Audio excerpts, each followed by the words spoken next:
नमस्कार दोस्तों, मेरा नाम है सुखदेव और आप मेरा चैनल देख रहे हैं जॉब तक। दोस्तों एक और वैकेंसीज आपका परमानेंट सरकारी नौकरी आ गया है दोस्तों आपका CEL की तरफ से, यानी कि सेंट्रल इलेक्ट्रॉनिक्स लिमिटेड की तरफ से आया दोस्तों, जो कि गवर्नमेंट ऑफ इंडिया एंटरप्राइजेस है और काफ़ी बढ़िया ऑर्गेनाइजेशन है दोस्तों।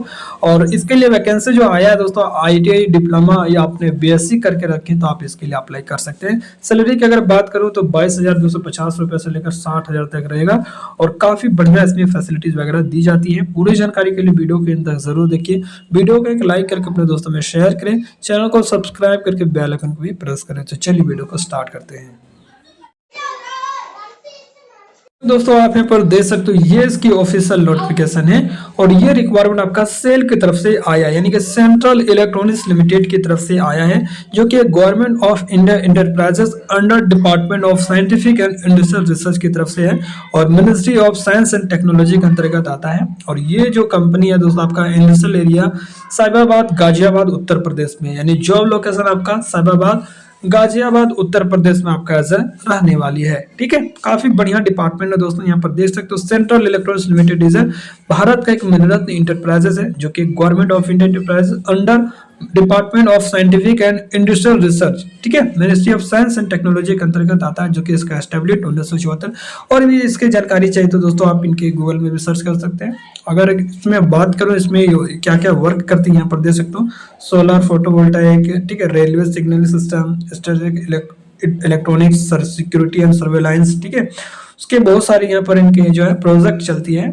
और यहाँ पर जो वैकेंसी दोस्तों सब परमानेंट बेसिस वैकेंसीज निकाला है। ठीक है, यहाँ पर देख सकते हो रेगुलर पोस्ट, यहाँ पर देख सकते हो सबसे पहला जो पोस्ट है जूनियर टेक्निकल असिस्टेंट की है और इसमें टोटल 2 सीटें हैं और सबका अलग अलग पोस्ट कोड भी है। जिससे जूनियर टेक्निकल असिस्टेंट का अगर मैं बात करूँ तो NE7 इसका पोस्ट कोड है। ठीक है, और PWD के लिए 1 सीटें हैं और जनरल के लिए 1 सीटें हैं और टोटल यहाँ पर 2 सीटें हैं। ठीक है, और इसके लिए दोस्तों 3 साल का डिप्लोमा होना चाहिए और 3 इयर्स का, और BSc आपने इलेक्ट्रिकल वगैरह सीखे हैं तो भी अप्लाई कर सकते हैं, या आपने डिप्लोमा इलेक्ट्रिकल सीखे हैं तो अप्लाई कर सकते हैं। बट 1 साल के आपके पास कम से कम एक्सपीरियंस रिलेवेंट फील्ड में होना चाहिए। ठीक है, सेकंड का जो है डिग्री है, सेकंड क्लास डिग्री है तो 3 साल का एक्सपीरियंस चाहिए। अगर फर्स्ट क्लास डिग्री है तो 1 साल का एक्सपीरियंस है तो भी आप इसके लिए अप्लाई कर सकते हैं।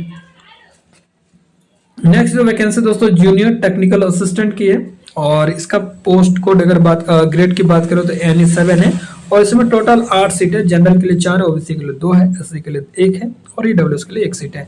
और इसके लिए भी क्वालिफिकेशन अगर मैं बात करूं तो डिप्लोमा आपका 3 साल का होना चाहिए, या आपने BSc इलेक्ट्रॉनिक्स या डिप्लोमा इलेक्ट्रॉनिक्स वगैरह से किए हैं या इलेक्ट्रॉनिक्स कम्युनिकेशन वगैरह तो भी आप इसके लिए अप्लाई कर सकते हैं। अगर फर्स्ट क्लास है डिप्लोमा या BSc में तो 1 साल का एक्सपीरियंस चाहिए, अगर सेकंड है तो आप 3 साल का एक्सपीरियंस चाहिए। ठीक है, उसके बाद नेक्स्ट सीट है दोस्तों जूनियर टेक्निकल असिस्टेंट की, इसमें 2 सीटें हैं और इसके लिए भी डिप्लोमा मैकेनिकल या अपने BSc मैकेनिकल से किए हैं तो अप्लाई कर सकते हैं। अगर फर्स्ट क्लास है तो 1 साल का एक्सपीरियंस है तो भी चलेगा, और सेकंड है तो सेकंड डिवीजन है तो आपको 2-3 साल का एक्सपीरियंस चाहिए, सॉरी। ठीक है, अब नेक्स्ट रिक्वायरमेंट का अगर मैं बात करूं तो आपका टेक्नीशियन B की है। ठीक है, और इसके लिए ITI पास आउट होना चाहिए। अगर टेक्नीशियन B NE4 की अगर मैं बात करूँ तो इसमें 2 सीट है और इसके लिए 10th के साथ आपका ITI इलेक्ट्रिशियन से रहना चाहिए। ठीक है, और ITI के लिए दोस्तों 1 साल का एक्सपीरियंस मांगा गया है। आपने अप्रेंटिस वगैरह भी किए हैं NSC से तो भी आप इसके लिए अप्लाई कर सकते हैं। टेक्नीशियन B की रिक्वायरमेंट है दोस्तों, नेक्स्ट जो है 3 सीटें हैं इलेक्ट्रॉनिक्स के लिए। ठीक है, तो आपने अगर ITI इलेक्ट्रॉनिक्स मैकेनिक्स किए हैं तो अप्लाई कर सकते हैं, लेकिन 1 साल का आपका एक्सपीरियंस होना चाहिए या आपने अप्रेंटिसशिप वगैरह किए तो अप्लाई करेंगे। टेक्नीशियन B की नेक्स्ट जो वैकेंसीज है दोस्तों वो आपका मशीनिस्ट ट्रेड्स के लिए है, तो आपने अगर ITI मशीनिस्ट ट्रेड्स से किए हैं और 1 साल का एक्सपीरियंस या अप्रेंटिसशिप है तो अप्लाई कर सकते हैं। एडिशनल एलिजिबिलिटी रिक्वायरमेंट का अगर मैं बात करूं तो सिटीजन ऑफ इंडिया का होना चाहिए, और एज कैटेगरी अगर बात करूं तो जूनियर टेक्नीशियन और जूनियर टेक्निकल असिस्टेंट के लिए यहाँ पर 25 साल रखा गया है और टेक्नीशियन B के लिए भी 25 साल रखा गया है। Age limit of for general categories के लिए यहाँ पर 25 साल है, बाकी एज का रिलैक्सेशन आपको कैटेगरीज वाइज देखने को मिलेगा। और आप अगर OBC हैं तो 3 साल, SC ST हैं तो 5 साल। ठीक है, बट आपका डेट ऑफ मिनिमम 31/10/2024 के आधार पर ये एज का काउंटिंग की जाएगी और 31/10/1999 से ज़्यादा नहीं होना चाहिए एज ए जनरल कैंडिडेट्स के लिए। बाकी एज का रिलैक्सेशन आपको कैटेगरी वाइज देखने को मिलेगा, जैसा आप यहाँ पर देख सकते हैं मेंशन भी किया गया है। ठीक है, आपके उसके बाद पे एंड अलाउंस की अगर मैं बात करूं तो जूनियर और टेक्निकल असिस्टेंट के देखिए 22,250 रुपये से लेकर 75,000 तक है और हर साल 3% के अनुसार से आपका सैलरी भी इंक्रीज होगा। टेक्नीशियन बी के दोस्तों 19,000 से लेकर 60,000 तक रहेगा। ये 19,000 दोस्तों आपको दिख रहा है बेसिक सैलरी, बाकी इसमें टीए डीए एचआरए वगैरह इंक्लूड करके आपको 25 से 30,000 के 30 से 35,000 के आसपास आपको मिलेगा। ठीक है, बाकी बहुत सारी इसमें फैसिलिटीज मिलेगी जो कि सेंट्रल गवर्नमेंट कंपनी है। इसका फॉर्म फिलअप दोस्तों काफी ज्यादा है, 1,000 रुपये इसका फॉर्म फिलअप है। ठीक है, तो ये सारी चीजें यहाँ पर देख सकते हैं। बाकी SC ST है, PWBD और एक्स सर्विसमैन है तो कोई भी आपसे चार्जेस नहीं लिया जाएगा। ठीक है, सिलेक्शन प्रोसेस की अगर मैं बात करूं तो यहाँ पर रिटन एग्जाम होगा, कंप्यूटर बेसिस टेस्ट, उसके बाद डॉक्यूमेंट वेरिफिकेशन होगा, फिर ट्रेड टेस्ट होगा यानी कि प्रैक्टिकल होगा और प्री एम्प्लॉयमेंट मेडिकल एग्जामिनेशन होगा। ठीक है, तो जो भी कैंडिडेट रिटर्न एग्जाम क्वालिफाई करेंगे उनको ट्रेड टेस्ट और प्रैक्टिकल टेस्ट के लिए बुलाया जाएगा, साथ ही डॉक्यूमेंट वेरिफिकेशन उसी टाइम में हो जाएगा। ठीक है, तो ये सारे डिटेल्स यहाँ पर देख सकते हो।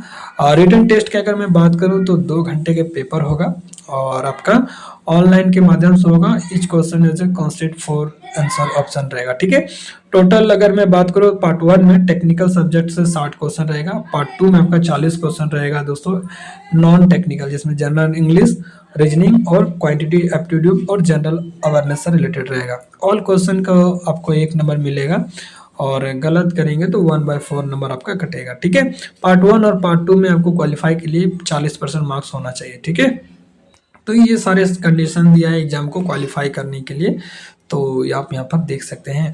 ट्रेड टेस्ट और प्रैक्टिकल टेस्ट की अगर बात करें तो दोस्तों यहाँ पर पारा 5 में दिया गया है, आप इसको अच्छा से देख लीजिएगा। जो भी ITI के सिलेबस होता है उसी के आधार पर आपका ट्रेड टेस्ट वगैरह होता है। फाइनल लिस्ट दोस्तों आपका प्रैक्टिकल टेस्ट, रिटन एग्जाम और प्रैक्टिकल टेस्ट के आधार पर होगा, यानी कि स्किल टेस्ट में आपको क्वालिफाई वगैरह करना है। ठीक है, यहाँ पर देख सकते हैं दोस्तों रिटन एग्जाम का 40% वेटेज मिलेगा और ट्रेड टेस्ट का आपका रिटन एग्जाम का 60% वेटेज रहेगा।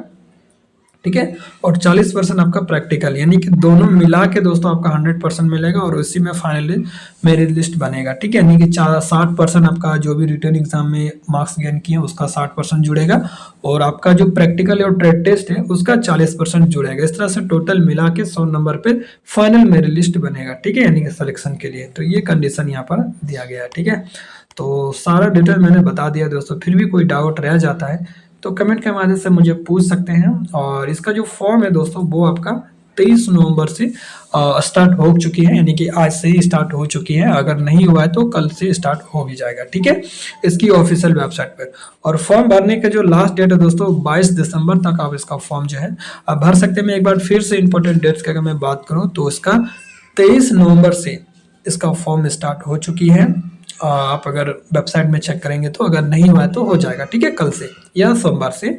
और फॉर्म भरने का जो लास्ट डेट है वो 22 दिसंबर तक है। ठीक है, तो आप ये डेट याद रख लीजिएगा। बाकी सारा डिटेल्स मैंने ऐसा बता दिया है। फिर भी कोई डाउट रह जाता है तो कमेंट्स के माध्यम से पूछ सकते हैं। और इसी तरह से रेगुलर जॉब अपडेट पाने के लिए प्लीज़ हमारे चैनल को सब्सक्राइब करें और साथ ही बेल आइकन को भी प्रेस करें। देखिए, अगर सिलेक्शन होता है तो फर्स्ट ईयर आपका 1 साल प्रोबेशन पीरियड में रखा जाएगा, देन इसके बाद आपको रेगुलर की जाएगी। ठीक है, तो सारे डिपार्टमेंट में गवर्नमेंट सेक्टर में सबसे पहले आपको 1 ईयर का एज ए प्रोबेशन पीरियड चलता है। ठीक है, तो मिलता है अगले वीडियो में, तब तक टेक केयर, जय हिंद, वंदे मातरम।